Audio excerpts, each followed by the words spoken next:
नाके की प्रार्थना।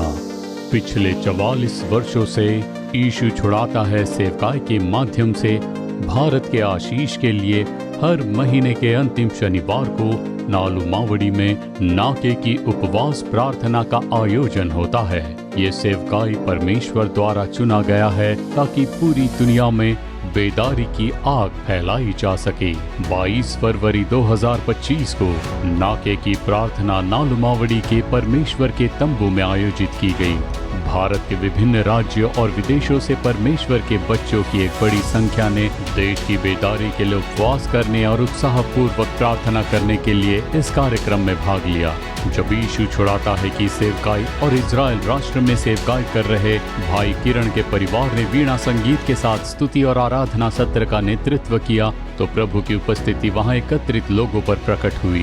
भाई मोहन सिंह लाजरस ने भारत के उद्धार, देश भर में सुसमाचार प्रचार, बच्चों और युवाओं की सुरक्षा और विभिन्न परीक्षाओं में सम्मिलित हो रहे छात्रों की सफलता के लिए भारी मन से प्रार्थना की। उन्होंने यीशु छुड़ाता है सेवकाई के द्वारा सहयोग किए जा रहे 1248 मिशनरियों को परमेश्वर द्वारा सामर्थ्य पूर्वक उपयोग किए जाने के लिए भी प्रार्थना की। जो लोग प्रभु की उपस्थिति में एकत्र हुए थे वो भी एक मन के साथ इस प्रार्थना में सम्मिलित हुए। भाई सैम जबराज ने तमिलनाडु के तिरुपुर जिले, भारत के अरुणाचल प्रदेश राज्य, इंडोनेशिया और इजराइल में आत्मिक जागृति के लिए बेदारी की प्रार्थना की। इसके बाद भाई मोहन सिंह लाजरस ने रेवरेंड जय सिंह द्वारा लिखित पुस्तक अपने प्रभु से मिलने के लिए तैयार हो जाइए उसका प्रार्थना पूर्वक विमोचन किया। भाई सुरेश ने इंडियन बाइबल सोसाइटी द्वारा विभिन्न भाषाओं में की जा रही बाइबल अनुवाद सेवकाई के बारे में कुछ सूचनाएं दी। जिन लोगों ने यीशु छुड़ाता है सेवकाई के माध्यम से प्रभु से चमत्कार प्राप्त किए उन्होंने परमेश्वर की महिमा के लिए गवाही दी। आपका नाम क्या है बहन? मेरा नाम है चित्रा। चित्रा, कहाँ से आ रही हो आप? मैं कोलापक्कम से आ रही हूँ और 2016 में दुष्ट आत्मा से और जादू टोना से ग्रस्त थी, बहुत पीड़ित थी। मैंने 2020 में प्रभु यीशु को स्वीकार किया और 2021 में मैंने बपतिस्मा लिया। घर में बिल्कुल भी शांति या फिर बिल्कुल एकता नहीं थी और तब मेरी मौसी ने मुझे टीवी पर नाके की प्रार्थना देखने के लिए कहा। मैंने इसे कुछ हफ्तों तक देखा। तीसरे हफ्ते भाई मोहन ने कहा कि बेटी चित्रा, तुम्हारे सभी संघर्ष दूर हो रहे हैं और आने वाले दिन तुम्हारे लिए निश्चित रूप से आनंदमय होंगे। मैं उस समय प्रार्थना कर रही थी तो उन्होंने मेरा नाम पुकारा। जब मैंने अपनी आंखें खोली तो उन्होंने मेरा नाम फिर से पुकारा। उन्होंने कहा, संदेह मत करो, ये तुम ही हो, प्रभु परमेश्वर तुम्हें आवाज दे रहे हैं। और फिर उसके बाद क्या हुआ? प्रभु को स्वीकारने के बाद मेरे सारे संघर्ष समाप्त हो गए और प्रभु यीशु आज तक मेरे लिए सब कुछ खूबसूरती से कर रहे हैं। वो मेरे हर चीज में मेरी मदद करते हैं। आज परिवार समेत आप लोग खुश हम हो, बहुत ही खुश तालियां हैं। बजाकर प्रभु की महिमा करेंगे। मैं हूँ मनोरंजितम। आप कहाँ से आई हो बहन? उडुमलपेट के पास कुड़ीमंगलम अच्छा, से। आपके साथ क्या चमत्कार हुआ? मैं पिछले 2 सालों से सिर दर्द से पीड़ित थी और बेहोश हो जाती थी और साथ ही आंखों की रोशनी भी कम हो गई थी और इस समस्या के चलते मैं बहुत ही पीड़ित तो आपने थी। चंगाई कैसे पाई? मुझे समझ में नहीं आ रहा था कि क्या हुआ था और पिछले हफ्ते डॉक्टर ने मुझे सर का स्कैन करने के लिए कहा और बहन जी की प्रार्थना का कार्यक्रम चल रहा अच्छा, था और टीवी पर? हाँ, टीवी पर। और उसी दिन मुझे जाकर स्कैन कराना था। तब मैंने कहा, प्रभु आप मेरे लिए चमत्कार कीजिए। ऐसा मैंने अपने सिर पर हाथ रखकर प्रार्थना की और मैंने मन में कहा कि अगर कोई समस्या नहीं रही तो मैं इसी महीने जाकर गवाही दूंगी। फिर जाकर मैंने अपना स्कैन करवाया और रिपोर्ट देखकर डॉक्टर ने कहा कि कोई समस्या नहीं सब है। कुछ नॉर्मल रहा? हाँ, बिल्कुल। कब से आपको ये समस्या थी? 2 सालों से। 2 साल से जो समस्या थी, पल भर में प्रभु ने उसे बदल दिया है। तालियां बजाकर प्रभु की महिमा करेंगे। अरुल पांडियन। अरुल पांडियन, आप कहाँ से आए हो? मदुरई से आया हूँ मैं। अच्छा, आपके लिए क्या चमत्कार हुआ? 25 सालों से दुष्ट आत्मा से संघर्ष कर रहा था मैं। यहाँ पर 2 साल आकर मैंने प्रार्थना करवाई तो अशुद्ध आत्मा भाग गई थी। अब चली गई? हाँ, चली गई। अब कोई समस्या अब नहीं कोई है? समस्या अब नहीं दुष्ट है। आत्मा जाकर कितना समय हुआ? अब 3 महीने हो गए। 3 महीने से कोई भी समस्या कोई नहीं, समस्या बिल्कुल नहीं ठीक हो। है। तालियां बजाकर प्रभु की महिमा करें। मुर्गम्माल। मुरुगम्माल, हाँ, आप तांबरम से हाँ, आई हो? तांबरम से आई हूँ। अच्छा, क्या और, चमत्कार हुआ था? मेरे घुटने में एक समस्या थी। क्या हुआ? घुटने में कौन सा समस्या, पैर? दाहिने घुटने में। दाहिना पैर? हाँ, घुटने और की मैं हड्डी घिस गई? चलने में असमर्थ अच्छा, थी। कब से ये समस्या थी? लगभग 1 साल। 1 साल हो मैंने गया था। डॉक्टरों को तो नहीं दिखाया कोई था, ट्रीटमेंट नहीं किया कोई आपने? इलाज नहीं कराया, बस अच्छा। जैसे तैसे मैं संभाल रही थी। लेकिन जब दर्द बहुत हद से बढ़ गया तब मैंने डॉक्टर को दिखाया। उन्होंने कहा कि घुटने की हड्डी घिस गई है। तब मैं रोज ही लेटकर रोती रहती थी, क्योंकि मैं एक हाउसकीपिंग वर्कर हूँ। तो मैं कहती थी, प्रभु ऐसी हालत में मैं कैसे काम कर सकूंगी, अब तो सिर्फ आप ही मेरा सहारा हो। मेरे आंसुओं से तकिया गीला हो जाता था, उतना मैं रोती रहती थी। फिर मैं आओ प्रार्थना करे कार्यक्रम देखकर प्रार्थना करती थी और मैं आओ चंगी हो प्रार्थना गई। करे हाँ, कार्यक्रम मैं देखा? नियमित रूप से देखती प्रभु थी। ने चमत्कारिक चंगाई जी दी है। हाँ। तालियां बजाकर प्रभु की महिमा करेंगे। मेरा नाम मंजुला है कहाँ से और हैं मैं आप? शिवगंगे से आई हूँ। अच्छा, क्या चमत्कार हुआ? मेरे बेटे की पीठ पर 5 साल की उम्र से ही एक गांठ था। पीठ के भाग हाँ, पर? यहाँ पर इसकी 5 साल की उम्र में दिखने लगा। हमने इस पर ज्यादा ध्यान नहीं दिया, लेकिन फिर धीरे धीरे वो गांठ बढ़ता ही चला गया। सरकारी अस्पताल में उन्होंने स्कैन किया और कहा कि हड्डी में एक्स्ट्रा ग्रोथ हो रहा है, ऑपरेशन की जरूरत पड़ेगी, लेकिन अभी नहीं, 15 साल की उम्र में ही करेंगे, तभी ये संभव है। लेकिन ऑपरेशन के बावजूद कुछ ना कुछ समस्या होगी, हम ठीक से कह नहीं सकते, ऐसा कह दिया। हर दिन मैं बहुत ही वेदना के साथ इसके लिए प्रार्थना करती। तब आओ प्रार्थना करे ये कार्यक्रम देख रही थी साल 2022 में। तब भाई ने कहा कि अंगों में जो एक्स्ट्रा ग्रोथ है वहाँ पर वो लोग हाथ रखकर प्रार्थना ऐसा करें। कहकर प्रार्थना की? हाँ बिल्कुल, उन्होंने एक्स्ट्रा ग्रोथ वालों के लिए प्रार्थना की और उन्होंने कहा कि विश्वास के साथ उस पर हाथ रखकर प्रार्थना करो और प्रभु निश्चय ही चमत्कार करेंगे। इसके पीठे में आंवले जैसा गांठ था, कमीज पहनने पर भी वो बाहर दिखाई देता था। लोगों ने पूछना शुरू कर दिया था कि अब इसका कोई इलाज नहीं किया क्या। फिर हमने हाथ रखकर प्रार्थना की। प्रार्थना के बाद भी गांठ दिख रहा था। फिर लगभग 2 या 3 दिन के बाद जब ये स्कूल से लौटा और कपड़े बदल रहा था, तब मैंने देखा कि वो गांठ नहीं था, वो गायब हो चुका था। मुझे संदेह हुआ और मैंने इसे पास बुलाकर देखने लग गई, कहीं ये मेरे आंखों का धोखा तो नहीं है, ऐसा मैं सोचने लगी। मैंने इसे छूकर भी देखा, लेकिन कोई गांठ नजर ही नहीं आया। उसका क्या हुआ उसका कुछ पता नहीं चला और वो गायब हो गया, अभी नहीं है, वो गायब हो गया है। 3 साल हो चुके हैं। ये निश्चय में परमेश्वर द्वारा एक चमत्कार था। प्रभु की परमेश्वर की महिमा करेंगे। जिस चीज के लिए प्रार्थना की थी उसे प्रभु ने पूरा किया। डॉक्टरों ने जो कहा था भाई मोहन के द्वारा उसे प्रभु ने बताया, और देखिए इन्हें भी पता नहीं चला पर वो गांठ पूरी तरह से गायब हो गया। आमीन, हालेलुया। आपका नाम क्या है? मेरा नाम है शशिकला। शशिकला, कहाँ से हो मैं आप? बेंगलुरु से आई हूँ। क्या चमत्कार हुआ था? मेरी बेटी शादी के 3 साल बाद भी निसंतान थी। एक बार कुछ लक्षण दिखे और जब हम अस्पताल गए तो उन्होंने कहा कि गर्भवती नहीं हुई है, पर ये तो फाइब्रॉइड की वजह से हुआ है। तो मैंने कहा कि नालू मावड़ी जाकर प्रार्थना कराएंगे तो सब ठीक हो जाएगा। तब हमने यहाँ आकर नाके की प्रार्थना में भाग लिया और हम चाहते थे अब भाई मेरी बेटी के लिए प्रार्थना करें। भाई ने प्रार्थना की कि हे प्रभु इस लड़की को अगले ही साल बच्चा हो जाए। 1 महीने के अंदर ही उसकी फाइब्रॉइड की जो समस्या थी वो पूरी तरह ठीक हो गई और डॉक्टरों ने कहा कि ये बिल्कुल ठीक है, ये कुछ भी खा पी सकती है। और उसके अगले ही महीने वो गर्भवती हो गई और उसको बेटी हुई है। 5वें महीने में हम गवाही देने के लिए यहाँ आए थे, लेकिन हम उस समय गवाही नहीं दे पाए। हाँ, प्रभु ने बेटी देकर आशीष दी है। प्रभु सर्व सामर्थ्यशाली है। एक और गवाही है, मेरे बेटे का एक्सीडेंट हुआ था और वो बहुत ही गंभीर हालत में था। तब हमने नालू मावड़ी फोन किया था यहाँ पर, हमारे मित्रों ने भी उसके लिए प्रार्थना की। वो आईसीयू में था और उसे वहाँ पर पानी भी नहीं दिया जा रहा था, पर उसके 7 दिनों के अंदर ही उसे सामान्य वार्ड में लाया गया और 11वें दिन ही उसे घर भेज दिया गया था। आज मेरा बेटा बिल्कुल ठीक है। आमीन, हालेलुया। यीशु को लाख लाख धन्यवाद। God bless you. आपका नाम क्या है प्रभु के बहन? पवित्र नाम की स्तुति हो। मेरा नाम है महिमा। हमारा गांव कल्लू कुर्ची है, लेकिन अभी चेन्नई में रह रहे हैं। क्या चमत्कार हुआ? प्रसव के दौरान सी सेक्शन के समय उन्होंने मेरे गर्भाशय को मेरी नाभि से सिल दिया। अच्छा। मुझे वहाँ 3.5 साल तक लगातार दर्द होता रहा। अगर मैं थोड़ा भी जोर लगाती थी तो ये सूज जाता और दर्द और बढ़ जाता था और मैं दवाइयाँ लेती थी। अद्भुत पर्व के दौरान मैंने उपवास किया और एक बहन के लिए प्रार्थना की जो मेरे साथ काम करती थी। जब भाई ने प्रार्थना की तो उन्होंने कहा जिस किसी को भी गर्भाशय में समस्या है वो उस पर हाथ रखे, उन्हें प्रभु चंगाई देंगे। और उसी दिन से सारा दर्द निकल गया। अब कोई समस्या नहीं है। इस जून को पूरे 4 साल हो जाएंगे। मैं कोई भी दवाई नहीं ले रही हूँ और मैं बिल्कुल स्वस्थ हूँ। कोई स्कैन निकालने की जरूरत नहीं पड़ी। कोई समस्या नहीं। तालियां बजाकर प्रभु को महिमा देंगे। मैं हूँ अनबलगी। अनबलगी, कहाँ से आ रही हो आप? पांडिचेरी से आई क्या हूँ। चमत्कार हुआ था? मुझे त्वचा की समस्या थी स्किन प्रॉब्लम? पिछले 3 अच्छा। महीनों से। हाँ, पूरे शरीर पर, हाँ। यहाँ मेरे पूरे शरीर पर। अच्छा, मैं 3 महीने से अब संघर्ष सिर्फ कर निशान रही बचे थी। हैं। इससे पहले दरअसल कैसे ये थे? सब घाव थे। इससे पहले घाव थे हाँ कई जी, सारे? बहुत सारे घाव तो कैसे थे। चंगाई हाँ। मिली? मैं पिछले नवंबर में अद्भुत पर्व के लिए यहाँ आई थी। मैंने तिल लगाकर प्रार्थना की, प्रभु ने मुझे चंगाई दी। अब मुझे कोई समस्या नहीं कोई है। समस्या नहीं है? मुझे पेट में भी दर्द था, मैं जो कुछ भी खाती थी वो पचता नहीं था, पर प्रभु ने पेट की समस्या से भी मुझे पूर्ण रूप से छुटकारा दिया। मैं 2 महीने से गवाही देना चाह रही थी पर समझ में नहीं आया। प्रभु ने आज वो प्रभु मौका का दिया है। धन्यवाद। सभी लोग हालेलुया बोलेंगे। हालेलुया। आपका नाम क्या है भाई? प्रभु की स्तुति हो। मेरा नाम जेस्ली है। हाँ। मैं बेंगलोर से आ रहा हूँ। क्या चमत्कार हुआ था? पिछले 2 महीने से मेरे सिर में बहुत दर्द रहता था। सिर में दर्द था? हाँ जी। अच्छा। फिर हम डॉक्टर के पास गए। डॉक्टरों ने चेक करके कहा कि कोई समस्या तो नहीं है, लेकिन लगातार सिर में दर्द बना रहा।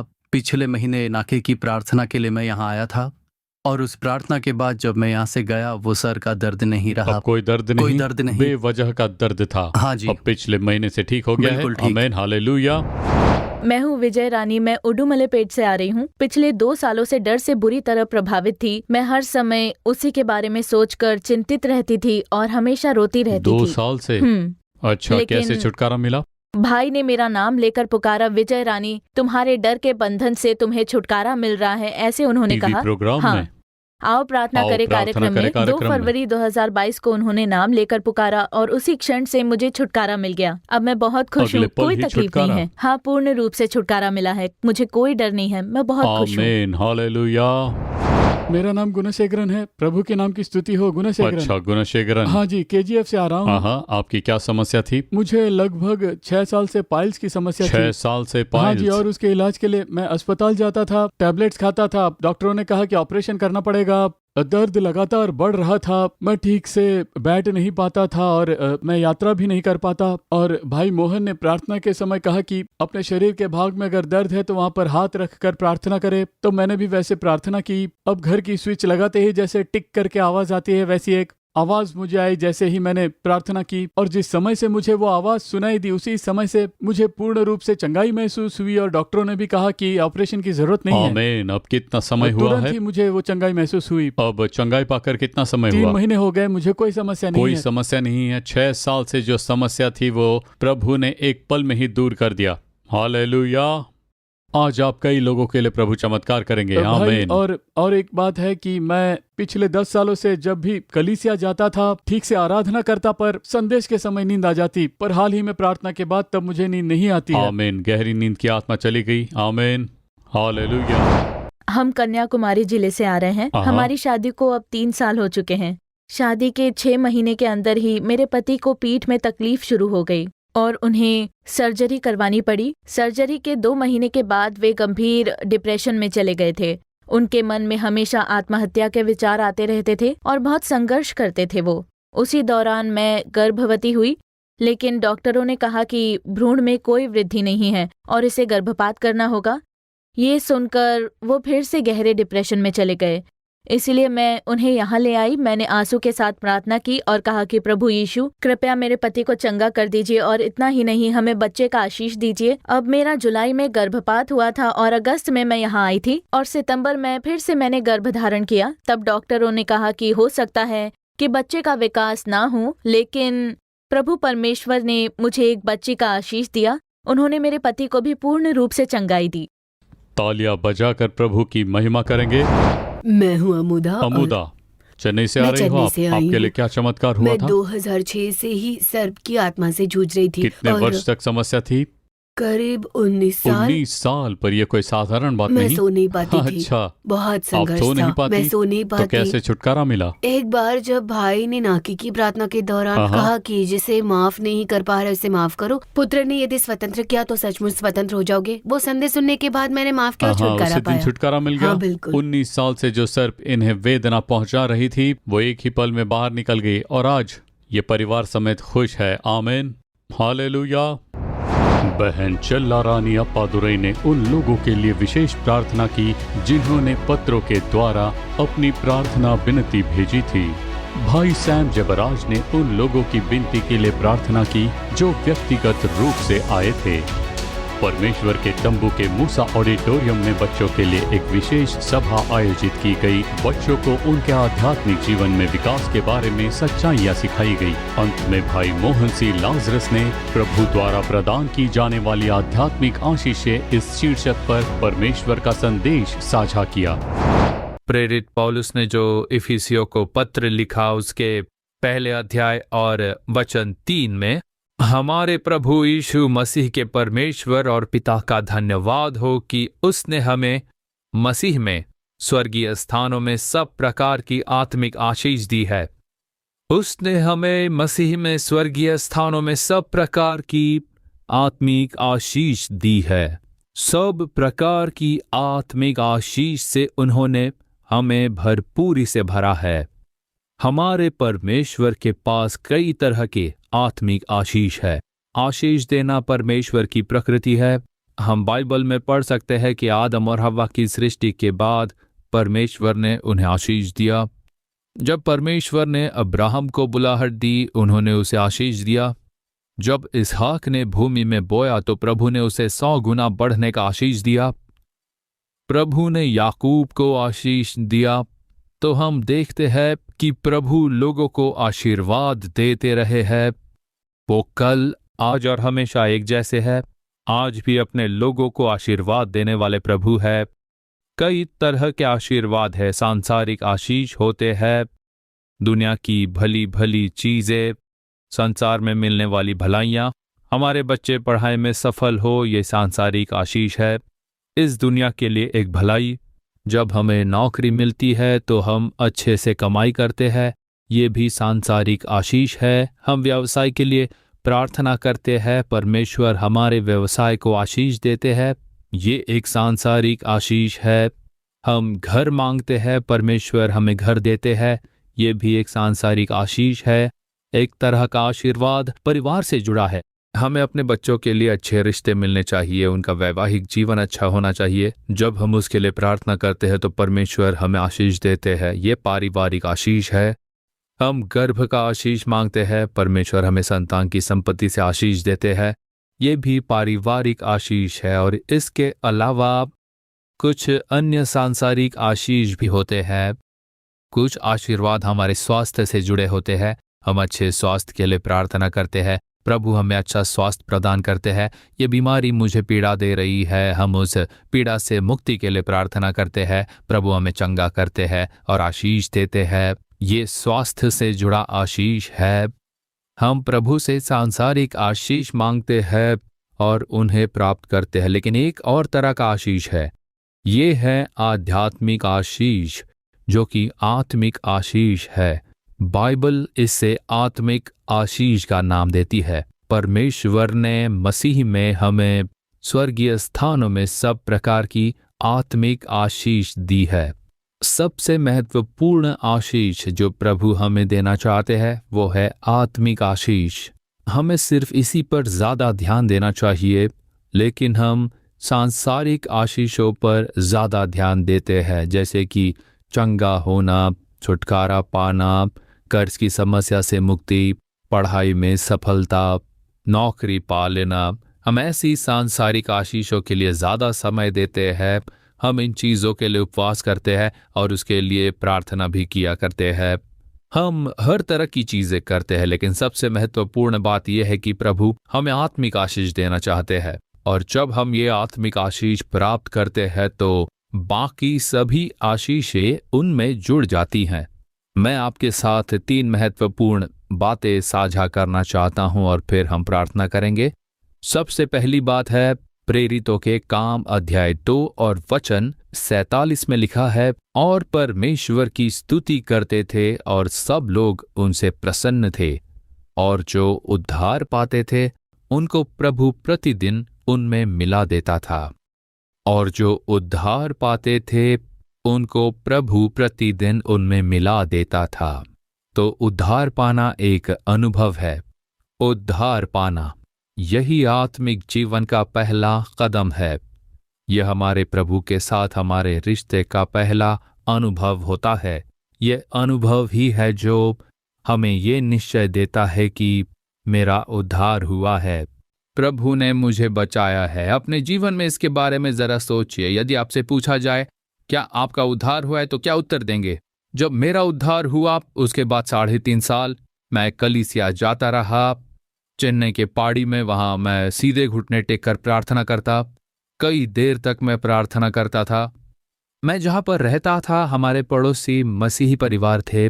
मेरे परिवारजन तो हिंदू थे, इसीलिए हमारे घर में कोई पारिवारिक प्रार्थना नहीं होती। उस पड़ोसी घर में शाम के ठीक 8 बजे पारिवारिक प्रार्थना करते। वो माँ जी एक टीचर थी, वो अपने बच्चों को बिठाकर स्तुति के गीत गाती थी, बाइबल के वचन पढ़कर पारिवारिक प्रार्थना करते थे। तो मैं उनके घर जाता था, उनके साथ मिलकर मैंने कई मसीही गीत को सीख लिया था। पारिवारिक प्रार्थना में मैं सहभागी होता। मैं समय से पहले ही चर्च पहुंचता। हमारे CSI चर्च में मैं लोगों के बैठने के लिए चटाई बिछाता। पहले जाकर मैं वहाँ सफाई करता, फिर चटाई बिछाता, ऑल्टर सजाता था, मैं वहाँ सेवकाई करता था। बहुत ही भक्तिपूर्ण था। मैं यीशु से बहुत प्यार करता था क्योंकि वही थे जिसने मुझे चंगा किया था। जब मैं मरने वाला था तब उन्होंने मुझे एक नया जीवन दिया। मैं यीशु से प्रेम करता था, रोज़ाना बाइबल पढ़ता, मैं प्रार्थना करता, चर्च में सेवकाई करता। मैं 3 साल तक बहुत समर्पित था। और जब मैं कॉलेज गया, मैं जब बाइबल कॉलेज गया तब वहाँ पर एक भाई ने मुझसे ये सवाल किया और मैं समझ नहीं पाया। उन्होंने पूछा क्या आपका उद्धार हुआ है? मेरे पास उसका जवाब नहीं था। मैंने पूछा उद्धार, उसका क्या मतलब होता है? क्या आपका उद्धार नहीं हुआ? मैंने उनसे पूछा उद्धार का क्या मतलब है, बताइए। तभी मेरे मन में ये सवाल आया कि उद्धार नाम का एक अनुभव है। और फिर वो मुझे युवाओं की सभा में ले गए। मैंने कहा इसके बारे में तो मुझे किसी ने बताया नहीं, हमारी कलीसिया में भी इसके बारे में कभी नहीं बताया गया। तब उन्होंने कहा कि उद्धार नाम का एक अनुभव होता है, उसके बारे में बताया। और वहाँ के युवा सभा में जहाँ कॉलेज के छात्र आए हुए थे, उसमें वो मुझे ले गए। वहाँ पर बहुत से युवाओं ने गवाही दी, यीशु ने मेरे पाप को क्षमा किया, मैंने पाप से पश्चाताप किया, मेरा उद्धार हुआ है, यीशु के लहू ने मुझे धोया है और अब प्रभु यीशु मुझ में है। उन्होंने इस तरह से गवाही दी। मैं सोच रहा था, ओह, क्या ऐसा कोई अनुभव है? क्या ये पर्याप्त नहीं कि हम पवित्र हैं, भक्तिपूर्ण हैं? क्या ये पर्याप्त नहीं कि हम यीशु से प्यार करें और उन पर विश्वास करें, प्रार्थना करें? मैं बस उतना ही जानता था, लेकिन वो एक अनुभव था, personal experience with Lord Jesus, प्रभु यीशु मसीह से एक व्यक्तिगत संबंध, वैसा एक अनुभव। ये पापों से पश्चाताप करना और क्षमा का आश्वासन प्राप्त करना है। ये यीशु मेरे अंदर आने और मेरे अंदर रहने का अनुभव प्राप्त करना है। हमारे विश्वास में, आत्मिक जीवन में ये पहला अनुभव है। तब तक मुझे ये अनुभव नहीं मिला था, तो मुझे इसकी प्यास हुई। मैंने कहा लोग इतना बता रहे हैं पर मुझे ये अनुभव नहीं मिला। प्रभु, मुझे ये अनुभव चाहिए, मेरे पापों को क्षमा किया जाना चाहिए। मैं भी यही सोच रहा था, क्या मैंने शराब पी है? क्या मैंने धूम्रपान किया है? मैंने तो नशे के बारे में कभी सोचा भी नहीं था। ऐसा कौन सा पाप कर दिया मैंने कि मेरा अभी तक उद्धार नहीं हुआ? बहुत से मसीही ऐसा ही सोचते हैं कि जो गैर मसीही है उन्हें ही उद्धार चाहिए, जो शराबी है उन्हें उद्धार की जरूरत होती है। हम तो भक्तिपूर्ण हैं, चर्च जाते हैं, हमें उद्धार पाने की क्या जरूरत है? ऐसा नहीं है। इस दुनिया में जन्म लेने वाला प्रत्येक व्यक्ति, फिर चाहे आप मसीही हो या फिर आप एक गैर मसीही हो, आपको उद्धार का अनुभव जरूर होना चाहिए। दूसरा आत्मिक आशीष क्या है? बाइबल एक और आशीष के बारे में बात करती है। इफिसियों अध्याय 5 और वचन 18, दाखरस से मतवाले न बनो क्योंकि इसमें लुचपन होता है, पर आत्मा से परिपूर्ण होते जाओ। आत्मा से परिपूर्ण होते जाओ। दाखरस से मतवाले न बनो क्योंकि इसमें लुचपन होता है, पर आत्मा से परिपूर्ण होते जाओ। Be filled with the Holi spirit, पवित्र आत्मा से भरे जाने का एक अनुभव। ये आत्मिक जीवन का अगला अनुभव है। ये पवित्र आत्मा से परिपूर्ण होने का अनुभव है। ये पवित्र आत्मा से भरे जाने का एक अनुभव है। ये बहुत ही जरूरी है। कई सालों के पहले सायरपुरम के पास सुब्रमण्यपुरम नाम की एक जगह है। लगभग 1980 के दशक में वहाँ पर एक सभा का आयोजन हुआ था। सभा के आखिरी दिन बहुत लोग आए थे और उस दिन सभी पर पवित्र आत्मा उंडेला गया। कई युवा आगे आए और उन लोगों में पवित्र आत्मा उंडेला गया। उन्होंने अन्य भाषाओं में बात करते हुए प्रभु की स्तुति की। तो वहाँ पर एक जोड़ा हमारी मदद करने के लिए आया था और वे कन्याकुमारी जिले से आए थे। वे सऊदी अरब में लंबे समय तक काम कर चुके थे और इसी कारण से वे अरबी भाषा को बहुत अच्छी तरह जानते थे। अब ये जो अरबी भाषा है, अरबिक लैंग्वेज, वहाँ के जो अरब लोग भाषा बोलते हैं अरबी भाषा, चूंकि वे वहाँ लंबे समय से काम कर रहे थे तो वो उस भाषा को जानते थे। सभा के अंत में उस बहन ने कहा, भाई आज मैंने बहुत ही अद्भुत सी बात देखी। मैंने उनसे पूछा कि क्या हुआ। उन्होंने कहा कि बहुत से युवा सामने आए और पवित्र आत्मा द्वारा अभिषेक होने के बावजूद वे अन्य भाषाओं में बात कर रहे थे। मैं एक छोटी लड़की को देख रही थी और वो एकदम सही व्याकरण वाली अरबी भाषा में बोल रही थी और वो सही अरबी भाषा में प्रभु की स्तुति कर रही थी। और मैं हैरान हो गई, ये लड़की अरबी कैसे जानती है? शायद वो कभी नौकरी के लिए वहां पर गई होगी। मैंने प्रार्थना का समय खत्म होने का इंतजार किया और प्रार्थना के बाद मैंने उसे बुलाया और पूछा कि क्या वो अरबी जानती है। उसने पूछा, इसका क्या मतलब है? मैं तो तमिल भाषा के अलावा और कोई भी भाषा नहीं जानती। पर अभी तो तुमने बात की। नहीं, मैं तो उसके बारे में नहीं जानती। मैं तो आत्मा से भरकर अन्य भाषा में बोल रही थी। नहीं, तुमने अरबी भाषा में बात की और साफ सुथरे तरीके से तुमने परमेश्वर की स्तुति की और तुमने जो कहा वो मैं समझ सकती थी। मैं काफी समय तक सऊदी में थी, इसीलिए मैं उस भाषा को समझ सकती हूँ। वो लड़की भी हैरान हुई, क्या मैंने उस भाषा में कहा? हाँ बिल्कुल। तो उस बहन ने आकर मुझे बताया, यदि आप अन्य भाषाओं में बोलते हुए दुनिया की कोई भी भाषा बोलते हो तो ये एक वरदान है। विभिन्न प्रकार की भाषाएं, यदि कोई इसे नहीं समझता है और यदि दुनिया में ऐसी कोई भाषा नहीं है तो ये अन्य भाषाएं हैं। अननोन टंग बाइबल में स्पष्ट रूप से है अन्य भाषा।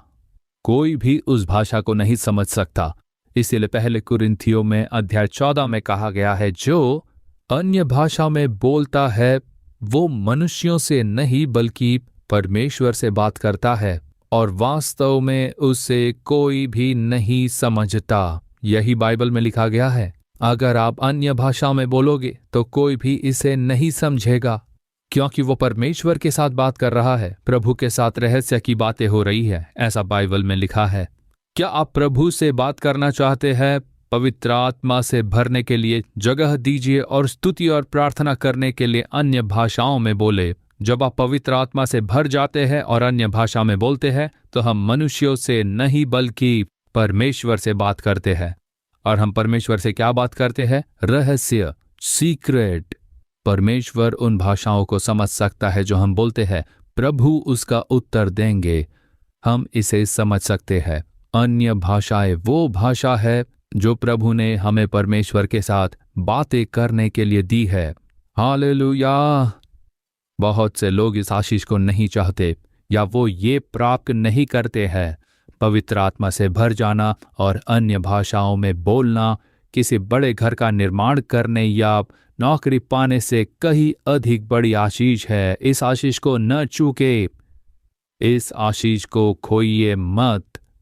इस आशीष की इच्छा कीजिए, प्रार्थना कीजिए, प्रभु मुझे भर दीजिए, प्रभु मुझे ये अनुभव दीजिए, मुझे भी पवित्र आत्मा से भर दीजिए प्रभु।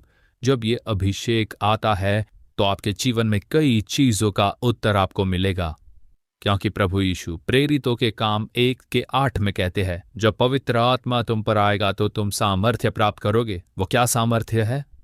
यह पाप पर विजय पाने की सामर्थ्य है। यह परीक्षाओं पर विजय पाने की सामर्थ्य है। यह एक पवित्र जीवन जीने की सामर्थ्य है। ये एक गवाह के रूप में जीने की सामर्थ्य है। परमेश्वर की सामर्थ्य आपके माध्यम से प्रकट होने लगेगी। यदि आप पवित्र आत्मा से भर गए हैं तो धन्यवाद और स्तुति कीजिए। और अगर आप ऐसा करने लगेंगे तो आपका आत्मिक जीवन एक सशक्त जीवन में बदल जाएगा। आपकी प्रार्थना में सामर्थ्य होगी, आपके शब्दों में सामर्थ्य होगी। आपका जीवन यीशु की सामर्थ्य को प्रदर्शित करेगा। अभिषेक इसी के लिए होता है। ये आशीष इसी के लिए है। पवित्र आत्मा से भर जाने की आत्मिक आशीष, आपको इसे प्राप्त करना चाहिए। अब एक तीसरी आशीष है, आत्मिक आशीष। हम इसे देखेंगे और फिर प्रार्थना करेंगे। वो आशीष क्या है? रोमियो अध्याय 1, 11 और 12 में है, क्योंकि मैं तुमसे मिलने की लालसा करता हूं कि मैं तुम्हें कोई आत्मिक वरदान दूं जिससे तुम स्थिर हो जाओ, अर्थात ये कि जब मैं तुम्हारे बीच में हूं तो हम उस विश्वास के द्वारा जो मुझ में और तुम में है एक दूसरे से प्रोत्साहन पाएं। मैं तुम्हें कोई आत्मिक वरदान दूं जिससे तुम स्थिर हो जाओ। ये मेरी आपके लिए परमेश्वर से विनती है। आप इस वचन पर ध्यान दीजिए। प्रेरित पौलुस ये पत्र विश्वासियों को लिख रहे हैं। प्रेरित पौलुस उन्हें लिख रहे थे जिन्होंने यीशु को स्वीकार किया, जिन्होंने उद्धार पाया। वो लिखते हैं कि जिससे तुम स्थिर हो जाओ, आत्मिक जीवन में स्थिर हो जाने के लिए, तुम लोग बल पाकर स्थिर हो जाने के लिए मैं प्रार्थना करता हूं कि प्रभु तुम्हें कुछ आत्मिक वरदान प्रदान करे। मैं प्रार्थना करता हूं कि प्रभु आपको आत्मिक वरदान प्रदान करे। तो ये वरदान क्यों चाहिए? ताकि तुम लोग अपने आत्मिक जीवन में स्थिर हो जाओ। मजबूती से खड़े होने के लिए वरदान बहुत ही महत्वपूर्ण है। कुछ वरदान है। तो कितने वरदान हैं? पहला कुरिन्थियों अध्याय 12 वचन 8 से 10 तक पढ़ते हैं। जब पवित्र आत्मा हम में निवास करते हैं तब मिलने वाले 9 वरदानों के बारे में यहाँ कहा गया है। इन वरदानों के बारे में हमें अच्छी तरह से जान लेनी चाहिए। पहला कुरिन्थियों अध्याय 12 और वचन 1 मैं आपके लिए पढ़ता हूं। हे भाइयों, मैं नहीं चाहता कि तुम आत्मिक वरदानों के विषय में अनजान रहो। तो लिखा है कि हे भाइयों, मैं नहीं चाहता कि तुम आत्मिक वरदानों के विषय में अनजान रहो। आपको आत्मिक वरदानों के बारे में जानना चाहिए। आपको उन आत्मिक वरदानों के बारे में जानना चाहिए जो प्रभु ने आपके लिए रखे हैं। ये परमेश्वर के बच्चों के लिए है जिन्होंने उद्धार पाया है। आपको ये जानना चाहिए। हम केवल सांसारिक आशीषों के बारे में जागरूक प्रतीत होते हैं। प्रभु विजय देंगे, प्रभु हमें अच्छे अंक देंगे, प्रभु अच्छी नौकरी देंगे, प्रभु कर्ज की समस्या को दूर करेंगे, प्रभु चंगाई देंगे, प्रभु एक घर देंगे, प्रभु मुझे वाहन देंगे। ये सब अच्छा है। ये सच है कि ये सब प्रभु की आशीषें हैं। लेकिन केवल ये चीजें नहीं, ये सभी सांसारिक आशीषें हैं, ये समाप्त हो जाएंगी। इनसे कहीं अधिक बड़ी एक आशीष है। ये आध्यात्मिक आशीष है।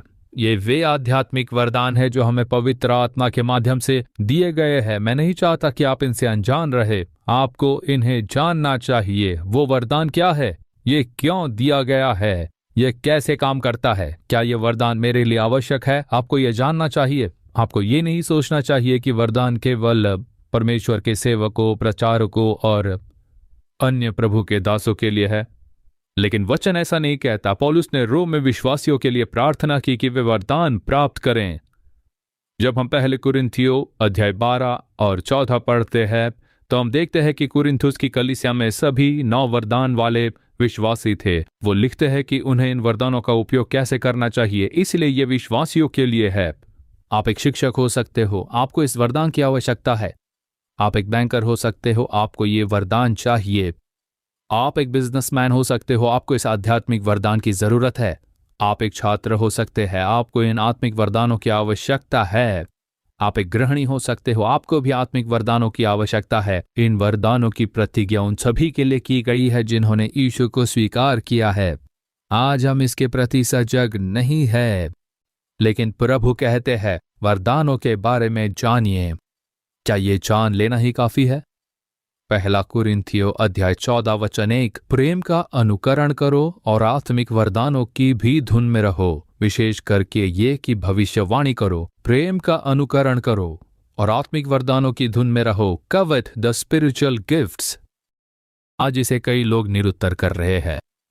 वरदान होने का क्या उपयोग है? केवल प्रेम ही महत्वपूर्ण है। प्रेम सबसे बड़ा है। वे बस यही कहते रहते हैं। प्रभु ने प्रेम के बारे में एक पूरे अध्याय में बात की है। पहला कुरिन्थियों अध्याय 13, वो पूरा अध्याय प्रेम के बारे में बात करता है। केवल प्रेम ही महत्वपूर्ण है। इसलिए कई लोग कहते हैं वरदान और सामर्थ्य आवश्यक नहीं है। ऐसी बातें कर करके लोग भ्रमित हो गए हैं। ऐसा नहीं कि प्रेम महत्वपूर्ण नहीं है, प्रेम वास्तव में महत्वपूर्ण है। साथ ही परमेश्वर का आत्मा कहता है कि वरदान भी महत्वपूर्ण है। प्रेम के लिए एक अध्याय निर्धारित है, 1 कुरिन्थियों अध्याय 13, जबकि आत्मिक वरदानों के लिए 2 अध्याय है, 1 कुरिन्थियों अध्याय 12 और 14। यदि हम प्रेम से भर जाने और वरदानों का उपयोग करने के अनुभव में आ जाते हैं तो प्रभु आपके माध्यम से महान कार्य करेंगे। Hallelujah, hallelujah. हमारे लिए प्रेम आवश्यक है। प्रेम सबसे ही बड़ा है। प्रेम सभी वरदानों से बड़ा है, इसमें कोई संदेह नहीं है। यदि आपके पास केवल प्रेम है और यीशु की सामर्थ्य नहीं दिखाते हैं तो सुसमाचार नहीं फैल सकता। हमें परमेश्वर का सामर्थ्य प्रकट करना है, इसके लिए हमें वरदान और सामर्थ्य की आवश्यकता है। इसीलिए बाइबल कहती है वरदानों की लालसा करो। ये केवल ये कहकर नहीं रुकती कि प्रेम का पीछा करो, प्रेम का पीछा करो और बुद्धि के वरदानों की लालसा करो, ऐसा लिखा है। आज कलीसिया एक छोटी गलती कर रही है। ये एक हिस्से की बात करती है और दूसरे हिस्से को छोड़ देती है। जिस कलीसिया ने प्रेम का पीछा करना सिखाया वो ये कहना भूल गई कि बुद्धि के वरदानों की लालसा करो। इसलिए आज कलीसियाओं में कोई सामर्थ्य नहीं है, ना ही वहां प्रेम है। क्या कलीसिया के अंदर प्रेम है? वहां केवल समितियां, संघर्ष और राजनीतिक झगड़े हैं। प्रेम कहाँ है? आप उन लोगों से भी प्रेम करने में सक्षम नहीं जो वहां पर है। प्रेम क्यों नहीं है? यदि आप वरदान प्राप्त करते हो तो कड़वाहट और झगड़े दूर हो जाएंगे, आप अपने आध्यात्मिक जीवन में स्थिर हो जाएंगे। इसलिए दोनों की आवश्यकता है। कलीसिया संतुलित होनी चाहिए। प्रेम और वरदान दोनों की आवश्यकता है। वरदान प्राप्त करने होंगे और प्रेम पूर्ण बनना होगा, यही बाइबल कहती है। क्योंकि हम एक को छोड़ देते हैं और दूसरे में बने रहते हैं, इसलिए कुछ भी काम नहीं आता। कलीसिया के अंदर न तो प्रेम है और न ही वरदान। वहां केवल लड़ाई, राजनीति, प्रतिस्पर्धा, ईर्ष्या और चुनाव है। कलीसिया में चुनाव क्यों होते हैं? यदि केवल प्रेम होता तो कलीसिया के अंदर चुनाव नहीं होता। सोचिए, प्रेम सब कुछ सहन करता है, प्रेम त्याग करता है, प्रेम ईर्ष्या या अहंकार नहीं करता। फिर चुनाव कैसे आता है? क्योंकि प्रेम नहीं है। जिन्होंने सामर्थ्य और वरदान प्राप्त किए हैं वे इन सब में नहीं पड़ते। वे चुनाव से दूर रहते हैं क्योंकि वे परमेश्वर के करीब है। वे खुद को अलग कर लेंगे और कहेंगे मैं इस चुनाव के मुद्दे में नहीं पड़ना चाहता। वो सेवकाई करते हैं, सुसमाचार प्रचार करते हैं, वे दुष्ट आत्माओं को निकालते, बीमारों को चंगा करते हैं।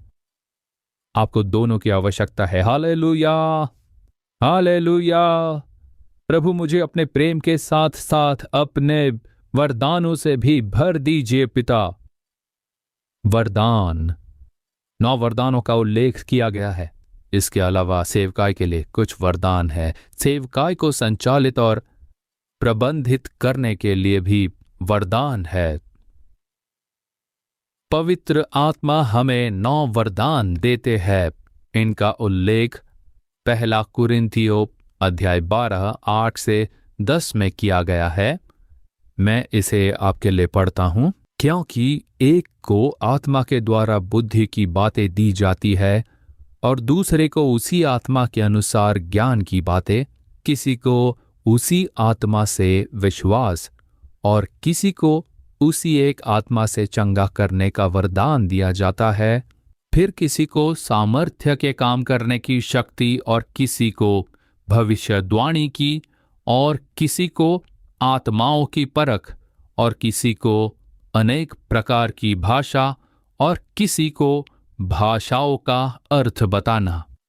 तो देखा आप लोगों ने, यहां पवित्र आत्मा ने 9 प्रकार के वरदानों के बारे में कहा।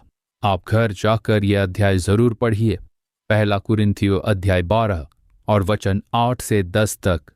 इस अंश में 9 वरदानों का उल्लेख किया गया है। बुद्धि का वचन, ज्ञान का वचन, विश्वास, चंगाई का वरदान, सामर्थ्य के काम, भविष्यवाणी, आत्माओं की परख, अलग अलग प्रकार की भाषाएं और भाषाओं का अर्थ बताना। 9 वरदान है। क्या आप सोच रहे हैं कि ये सब क्या है? आप इन वरदानों को 3 श्रेणियों में बांट सकते हैं, तब आप इन्हें आसानी से समझ सकते हैं। पहले 3 वरदान है अलग अलग प्रकार की भाषाएं, भाषाओं का अर्थ बताना और भविष्यवाणी। ये 3 वरदान पवित्र आत्मा के प्रेरणा से बोलने से संबंधित है। ये कुछ ऐसे वरदान हैं जिन्हें अब अपनी जीभ से बोल सकते हैं। अन्य भाषाओं में बोलना, भाषाओं का अर्थ बताना, भविष्यवाणी करना, ये 3 वरदान पवित्र आत्मा के प्रेरणा से बोलने के माध्यम से काम करते हैं। ये वरदान क्यों? ये वरदान हमें परमेश्वर के करीब लाने और उनसे बात करने में मदद करते हैं। ये हमें प्रभु के साथ घनिष्ठता प्रदान करते हैं। जैसे हम अन्य भाषाओं में बोलते रहते हैं, हम परमेश्वर की उपस्थिति में प्रवेश करते हैं और उनके करीब आते हैं। यदि हमारे पास भाषाओं का अर्थ बताने का वरदान है तो हम परमेश्वर के रहस्य को समझ सकते हैं। भविष्यवाणी परमेश्वर के हृदय को जानना और उसे लोगों तक पहुंचाना है। भविष्यवाणी हमें परमेश्वर के करीब लाती है। इसीलिए ये 3 वरदान हमें परमेश्वर के करीब लाने में मदद करते हैं। ये वे वरदान हैं जो हमें पवित्र आत्मा के प्रेरणा से बोलने में सक्षम बनाते हैं। अगले 3 वरदानों को देखें। ये प्रकाशन के वरदान है, गिफ्ट्स ऑफ रेवलेशन। इस श्रेणी में 3 वरदान है, बुद्धि का वचन, ज्ञान का वचन और आत्माओं की परख का वरदान। आत्माओं की परख का वरदान, डिसर्निंग ऑफ द स्पिरिट्स, आत्माओं की परख के लिए। ये वरदान परमेश्वर से प्रकाशन प्राप्त करने में सक्षम बनाते हैं। इस वरदान के माध्यम से आप प्रभु से प्रकटीकरण पा सकते हो। बुद्धि को सक्षम बनाने का वचन, वर्ड ऑफ नॉलेज। ज्ञान का वचन हमें मनुष्यों के मन को जानने में सक्षम बनाता है। जब हम किसी घर में प्रवेश करते हैं तो परमेश्वर का आत्मा हमें उस घर की स्थिति का प्रकाशन देता है। यही इस वरदान का उद्देश्य है। हम पढ़ते हैं कि यीशु मसीह जानते थे कि मनुष्य के हृदय में क्या है। ये इसलिए क्योंकि ये वरदान उनमें कार्य कर रहा था। ज्ञान के वचन का ये वरदान किसी व्यक्ति, घर या स्थान के बारे में प्रकाशन देता है जो हम ज्ञान के वचन को पाकर प्राप्त करते हैं।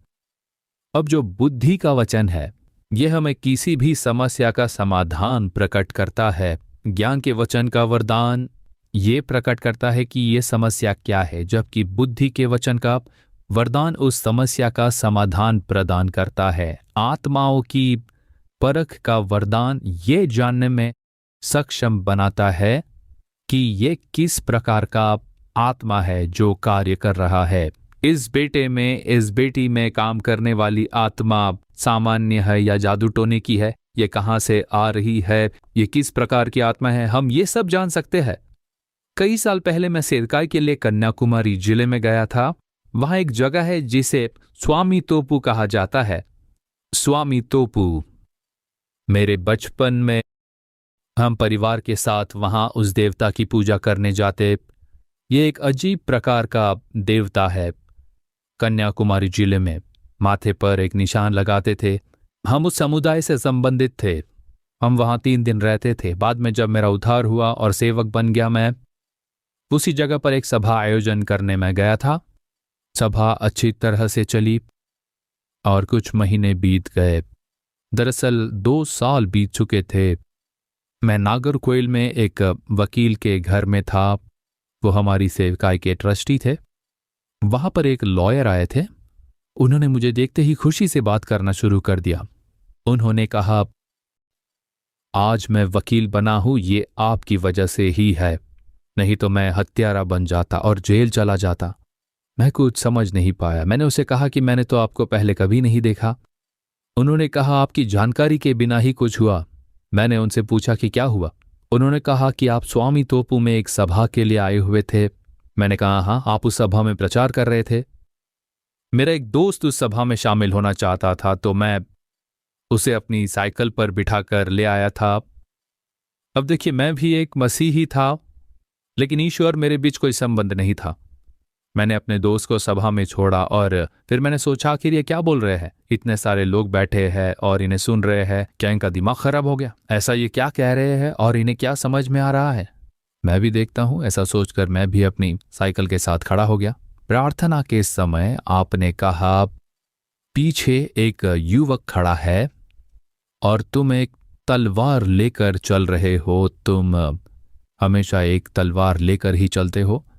तुम उसे लेकर किसी से बदला लेने और किसी की हत्या करने के लिए चल रहे हो। यीशु तुमसे प्यार करते हैं। अगर आज तुम पश्चाताप करोगे तो तुम आशीष पाओगे, नहीं तो तुम एक हत्यारे बनकर जेल चले जाओगे।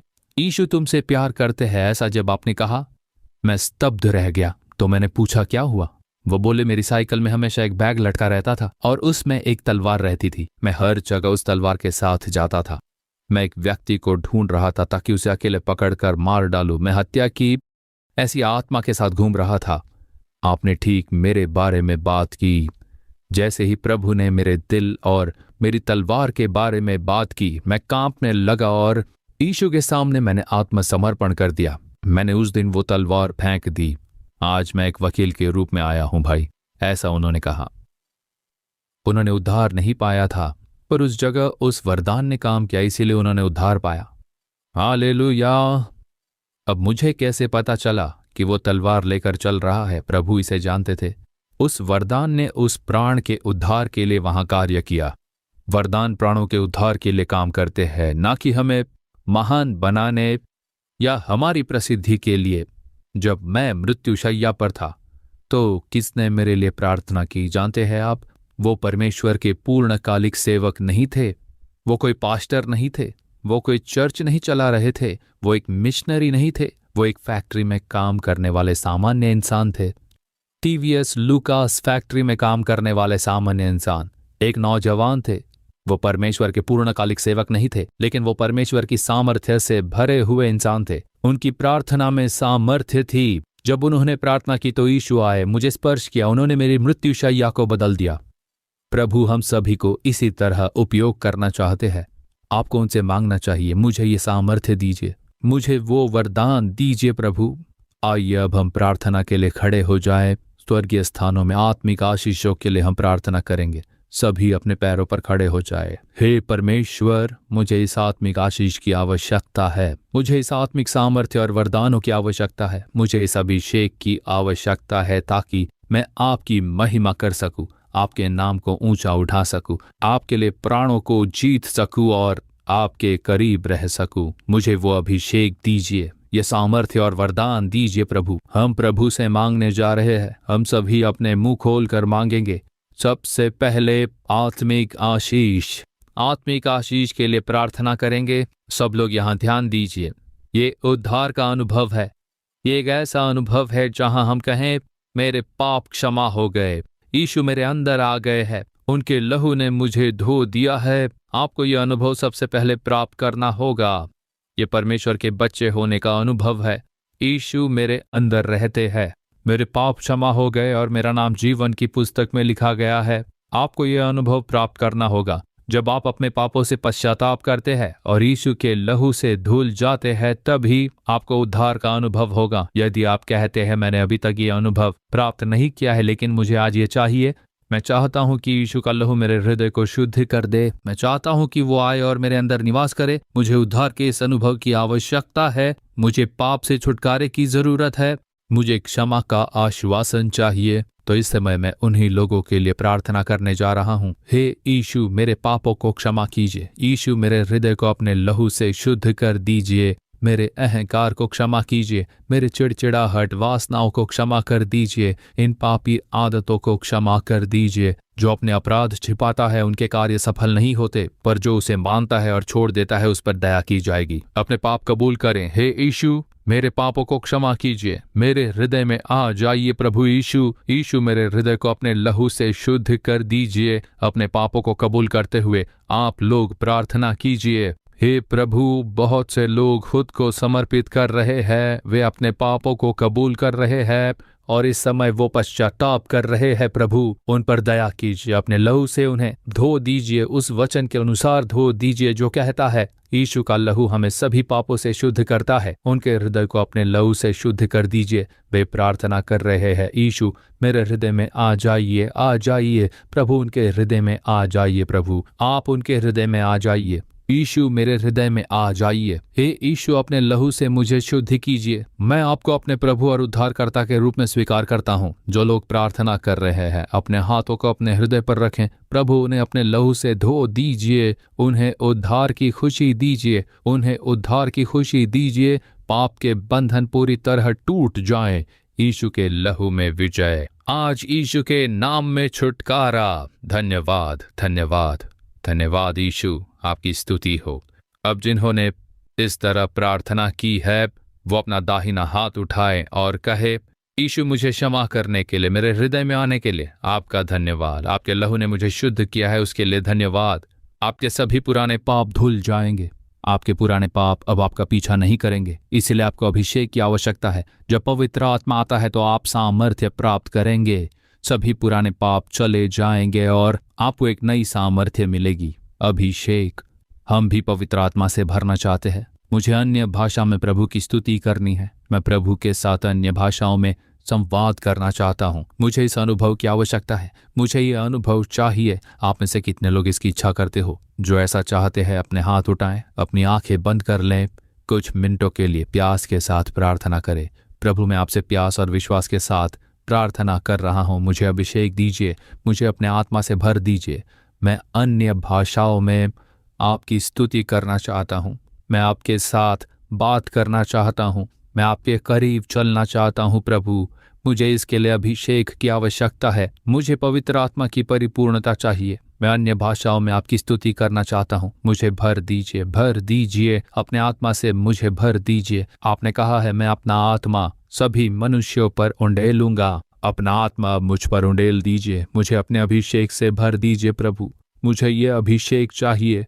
यीशु, मुझे भर दीजिए, मुझे भर दीजिए, मुझे भर दीजिए। यीशु, हे यीशु, हे यीशु, मुझे भर दीजिए। प्रभु यीशु ही ये अभिषेक देते हैं। आप इसे प्राप्त कर रहे हो, आप इसे अभी प्राप्त कर रहे हो। अभिषेक अभी उतर रहा है। पवित्र आत्मा अभी कई लोगों पर उंडेला जा रहा है। इसी समय कुछ पर यह सामर्थ्य आग की तरह उतर रही है और कुछ पर यह सामर्थ्य बिल्कुल ठंडे पानी की तरह उतर रही है। आप एक ठंडक महसूस कर रहे हो। इस समय परमेश्वर का आत्मा आपको भर रहा है। प्रभु, इन्हें भर दीजिए, इन्हें भर दीजिए। प्रभु, सभी को भर दीजिए, सभी को भर दीजिए। आप हर एक को प्रभु परमेश्वर इस समय अपने आत्मा से भर रहे हैं। Hallelujah, hallelujah. भर दीजिए प्रभु, हर एक को भर दीजिए। धन्यवाद, धन्यवाद प्रभु। प्रभु आपको वरदानों से आशीषित करना चाहते हैं। बुद्धि के वचन और ज्ञान के वचन का वरदान, भविष्यवाणी और आत्माओं की परख का वरदान, चंगाई और सामर्थ्य के वरदान, विश्वास और चमत्कार करने के वरदान, वो वरदान उंडेल रहे हैं, वो वरदान उंडेल रहे हैं। अभी उनसे मांगिए, उनसे मांगिए।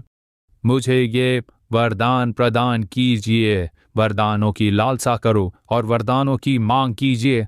अभी आप इसे प्राप्त कर रहे हो। इन्हें भर दीजिए प्रभु, सभी को वरदानों से भर दीजिए प्रभु। इन्हें सामर्थ्य के वरदानों से भर दीजिए, इन्हें प्रकाशन के वरदानों से भर दीजिए। परमेश्वर की आत्मा आँख की तरह उतरे और इन्हें भर दीजिए, इन्हें भर दीजिए प्रभु। इन सभी को भर दीजिए प्रभु, इन्हें वरदानों से भर दीजिए प्रभु, इन्हें सामर्थ्य से भर दीजिए। सभी को अभिषेक प्रदान करे। Hallelujah, hallelujah. प्रभु कई लोगों को वरदानों से अभिषेकित कर रहे हैं। सामर्थ्य के वरदान प्रकट हो रहे हैं, प्रकाशन के वरदान प्रकट हो रहे हैं, भविष्यवाणी के वरदान के लिए प्रभु का अभिषेक कुछ को भर रहा है। आप इसे अभी प्राप्त कर रहे हो, आप इसे अभी प्राप्त कर रहे हैं। यह आग की तरह उतर रहा है, आपकी जीभ पर आग उतर रही है। धन्यवाद यीशु, उनकी सामर्थ्य प्रकट हो रही है। धन्यवाद प्रभु, धन्यवाद प्रभु, धन्यवाद प्रभु, धन्यवाद। आपकी सामर्थ्य प्रकट हो रही है। धन्यवाद यीशु, धन्यवाद, धन्यवाद इन्हें भरने के लिए प्रभु। धन्यवाद प्रभु, धन्यवाद, धन्यवाद, धन्यवाद। अब एक अभिषेक उतरने वाला है। अभी वो अभिषेक उतरेगा। जहां परमेश्वर का आत्मा है वहां स्वतंत्रता है। जब ये अभिषेक उतरेगा तो छुटकारा मिलेगा। दुष्ट आत्माओं और शैतानों के सारे काम, जादू टोने की शक्तियां, तंत्र मंत्र के काम, डर की आत्मा, गड़बड़ी की आत्मा, ये सभी टूट जाएंगी।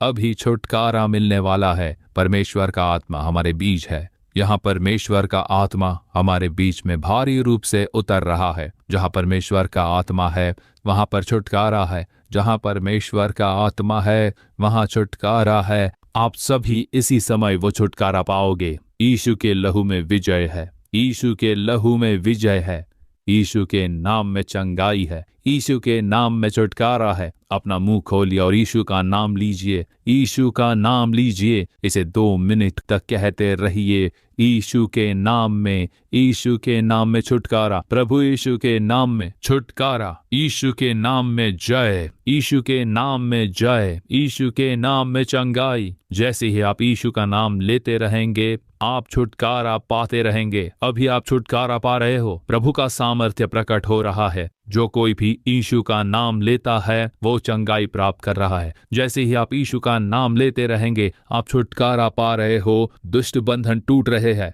बीमारी का बंधन, भय का बंधन, शैतान के बंधन यीशु के नाम में पूर्ण रूप से टूट रहे हैं। यीशु का नाम लीजिए, यीशु के नाम में चंगाई, छुटकारा, विजय, यीशु के लहू में विजय। अंधेपन की आत्माएं निकल रही है, अंधेपन की आत्माएं यीशु के नाम में निकल रही है। बहरेपन की आत्माएं निकल रही हैं, बहरे कान अपूर्ण रूप से खुल रहे हैं। यीशु के नाम में आपके शरीर के वे अंग जो काम नहीं कर रहे थे अब काम करने लगेंगे। पैर, हाथ, नसें और हड्डियां जो खराब थी अब बिल्कुल स्वस्थ हो रही है, ठीक हो रही है। यीशु के नाम में आप उठिए और चलने लगिए। यीशु के नाम में उठो और चलो। यीशु यीशु यीशु उनका नाम लीजिए। यीशु के नाम में छुटकारा मिल रहा है, यीशु के नाम में छुटकारा मिल रहा है। यीशु के लहू में विजय। जैसे आप उनका नाम लेते हो आपको पूर्ण छुटकारा मिल रहा है। बंधन टूट रहे हैं, छुटकारा मिल रहा है। उठकर चलने लगिए, उठकर फिरने लगिए। आपके पैर मजबूत हो रहे हैं, झुके हुए पैर सीधे हो रहे हैं। लकवे की बीमारी यीशु के नाम में निकल जाए, यीशु के नाम में छुटकारा। धन्यवाद प्रभु यीशु, धन्यवाद यीशु। अपना मुंह खोलिए और यीशु का धन्यवाद कीजिए। यीशु आपका धन्यवाद, यीशु आपका धन्यवाद। Thank you Lord, thank you Lord, thank you Lord. आप में से कई लोग मुक्त हो चुके हैं, आपके शरीर के कई हिस्सों में बंधन टूट चुके हैं। यीशु के नाम में आप चंगे हो गए हैं, यीशु के नाम में आपने छुटकारा पाया है। परमेश्वर की सामर्थ्य आपके शरीर पर उतरी है, आप चंगाई महसूस कर सकते हैं। अपना हाथ उठाएं और कहिए हालेलुया, हालेलुया। धन्यवाद प्रभु। अपना हाथ नीचे करें। जो लोग कहते हैं यीशु ने मुझे स्पर्श किया, मैंने अपने शरीर में एक छुटकारा महसूस किया, आंखें ठीक हो गई, कान ठीक हो गए, मेरे पैर, हाथ, हड्डियां सभी ठीक हो गई। हम वो कर पा रहे हैं जो पहले नहीं कर पा रहे थे। ट्यूमर गायब हो गए हैं, दुष्ट अस्थमा की बीमारी ने मुझे छोड़ दिया है। मैं पूरी तरह से चंगाई महसूस कर पा रहा हूं। यीशु ने चंगाई दी है ऐसा कहने वाले अपना दाहिना हाथ सिर के ऊपर उठाएं। परमेश्वर की सामर्थ्य ने कई लोगों को स्पर्श किया है। 4 लोग जल्दी से मंच पर आकर गवाही दे। 15 साल से घुटने में दर्द था और घुटने के दर्द के साथ साथ पीठ और कंधे में भी दर्द था। मैं यहाँ 6ठी बार आई हूँ और लगातार यहाँ आने के बाद मैं ठीक से चल पा रही हूँ। आज क्या हुआ बताइए। मैं प्रार्थना कर रही थी, जब आपने चलने के लिए कहा तो मैं उठ गई और चलने लगी। तो आप चल नहीं पाती थी? नहीं, मैं चल नहीं पाती थी। मैं तो ठीक से खड़ी भी नहीं हो पाती थी। कहाँ से आई हो आप? अरूपकोटई। अब जरा चलकर तो बताइए। देखिए ऐसा चल नहीं पाती थी, खड़ी भी नहीं रह पाती थी, ये उठकर खड़ी नहीं रह पाती थी। ये परमेश्वर ने इनके पैर को स्पर्श किया और इन्हें चंगाई दी है, इसीलिए तो तुरंत गवाही देने चली आई। ये घुटनों में दर्द से चल नहीं पाती थी। बिल्कुल दर्द नहीं है, सब चला गया। अब दर्द चला गया है, बस हल्का सा महसूस हो रहा है। आमीन। कहाँ से हो आप? अरूपकोटई। अच्छा, और आपका नाम क्या है? मेरा नाम है सुमति। सुमति। आमीन। God bless you, God bless you. 6 महीने से इस आँख से नहीं दिखता था? हाँ जी, मुझे ठीक से दिखाई नहीं देता था, सभी धुंधला धुंधला था। मुझे लगा आँख खराब हो गई है। मैंने अस्पताल में भी दिखाया, डॉक्टरों ने कहा कि नस में कोई समस्या है। आँखों की नसें प्रभावित हुई थी? हाँ जी, ऐसा ही कहा। मुझे डायबिटीज भी है। आज मैंने परमेश्वर के आगे प्रार्थना की, पर प्रार्थना के बाद मुझे बहुत ही ठीक से दिखाई दे रहा है, साफ साफ दिख रहा है। हाँ जी, वो देखिए वहाँ पर क्या लिखा है वो भी ठीक से दिखाई दे रहा है। प्रभावित हुई आंखों की नसों को प्रभु ने स्पर्श करके चंगाई दी है। हालेलुया, आमीन, आमीन। God bless you, God bless you. मैं अपने दाहिने कान से सुन नहीं पा रही थी और 1 साल से बहुत ज्यादा नसों में भी दर्द था। जब भाई ने प्रार्थना की मैंने तेज आवाज सुनी जैसे कि मेरे कान के पर्दे फट गए हो। अब मैं ठीक से सुन पा रही हूँ, दर्द भी नहीं है। 1 साल से जो कान बंद था उसे प्रभु ने स्पर्श करके चंगाई दी है। प्रभु की प्रशंसा करे। आमीन। God bless you, God bless you. आपका नाम क्या है? लक्ष्मी। मुर्गलक्ष्मी, कहाँ से आई हो? मैं कडलूर से आ रही हूँ। अच्छा, क्या समस्या थी? जब मैं दूसरी कक्षा में थी तब मेरे सिर में चोट लग गई थी। जब हमने अस्पताल में जांच की तो उन्होंने स्कैन किया और कहा कि सब कुछ ठीक है। जैसे जैसे दिन बीतते गए मेरी बाई आंख की रोशनी कम होने लगी। जब भी मुझे सिर दर्द होता तो उस आंख में जलन होती थी। अब मैंने प्रार्थना की और अन्य भाषा में मैंने बात की थी। मैंने अपने सिर पर आंख पर हाथ रखा और प्रार्थना की, यीशु मुझे ठीक कर दीजिए, और अब मैं पूरी तरह स्वस्थ हूँ। आंखों की समस्या चली गई? हाँ। सर दर्द भी चला गया? हाँ। आप पर अभिषेक उतरा हाँ। था। देखिए, इस बेटी ने पवित्र आत्मा के अभिषेक के लिए प्रार्थना की। पवित्र आत्मा के आते ही 2 चमत्कार हुए। बचपन से आंखों की जो समस्या थी वो दूर हो गई है और सर का दर्द भी चला गया है। आमीन, हालेलुया, गॉड ब्लेस यू।